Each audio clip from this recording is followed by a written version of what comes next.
I'm here with Yogi Roth. Yogi, it's a little bit of a transition period right now. What are you up to as we speak? Yeah, thanks for having me, number one. Yeah, it's interesting being here.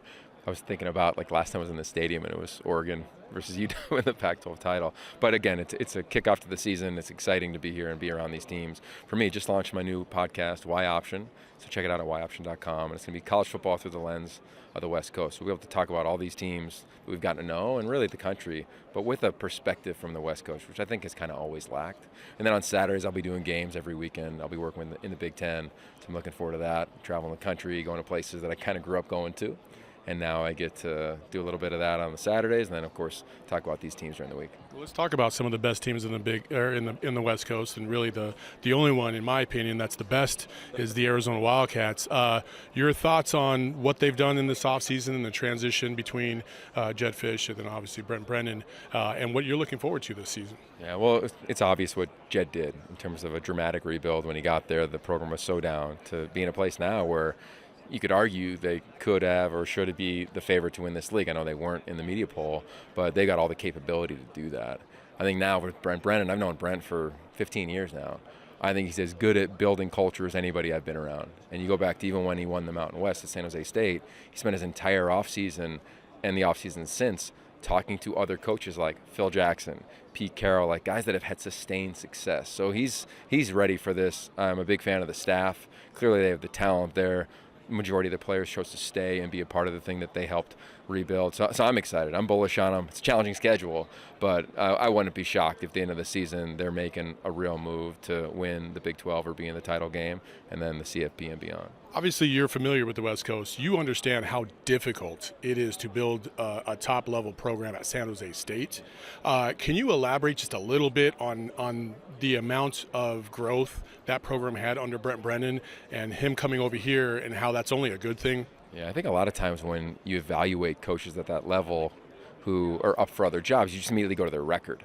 And you're like, oh, 1 year they had a bunch of wins, 1 year they were down, maybe they're not the hot guy anymore. But if you double click on that, you recognize, or I used to go and visit Brent at San Jose State many times, and you go out to the practice field, you go to the facility, day one, year 1 to year 3 to year 5, and you just look at the dramatic growth. I mean, it is hard. And what was so beautiful about it, and I think this is the best illustration for him, 2 years ago, they had the two best defensive linemen in the Mountain West. And they had multiple six-figure offers to go leave. And they chose to stay. They stayed for him. They stayed for the culture that was built. They stayed for their teammates. They stayed for San Jose State football.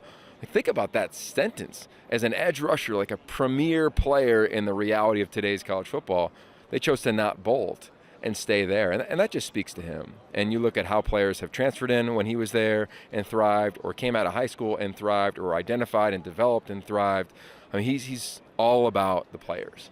And I think when you talk to anybody who's played for him there, talk to Brandon Cooks at Oregon State, who he coached as a wide receiver, or even over the last couple of months at Arizona when I talked to players there, they all say and echo the same thing, was that he throws down for us. And it's not just a player's coach, like there's a discipline around that, but it's one that is organized, has true purpose. Like he really, philosophically, is grounded in a foundation that he's developed over the course of his career. So I'm going to assume that you were not totally surprised when you heard that T-Mac, Noah Fifita were all going to stay, and a large portion of that group was going to end up staying because of their own values and how they were brought up, and obviously how that relates. When you look at T-Mac and Noah nationally, where would you put them in terms of like duos in the country? Well, with the amount of quarterbacks that were drafted last year, it leaves a lot of room for like who's the next star. Like, I think if you polled people, you say, who's the star in college football? Maybe you say Quinn Ewers, but even then, like, nowhere near the star that Caleb Williams was last year, Michael Penix or Bo Nix was. So I think there's a room for incredible dialogue, and I think it needs to begin, if you're talking about quarterback wideout, with those two. I mean, what's a better duo in the country? I mean, legitimately. I mean, just look at the numbers of what Noah Fifita has done. There's a great article on CBS Sports by Ryan McGrady that came out yesterday around just the efficiency in critical moments of Noah Fifita. And then you look at the playmaker element of what Tetairoa McMillan has been since he showed up, and then the connection those two have. I mean, I don't think there's a better one in the country. I think maybe Ohio State by the end of the season, like you could argue there's something you could project out, but proven, I don't think there is one. When you look at the the 7-8 games or whatever they had last year and what they've done. So huge fans of them, and I think for them coming back, yeah, I wasn't surprised because when Brent Brennan showed up, yes, it's an era where guys leave, and I understand that. But the first thing he did was open up the doors to his office and make sure guys really got to know him. And I think for those two players, what they'll do at Arizona is they'll cement a legacy there. They're going to go down forever. And some guys choose to leave a legacy. I remember when Jordan Addison left Pitt as a Blitnikoff Award winner to go to USC.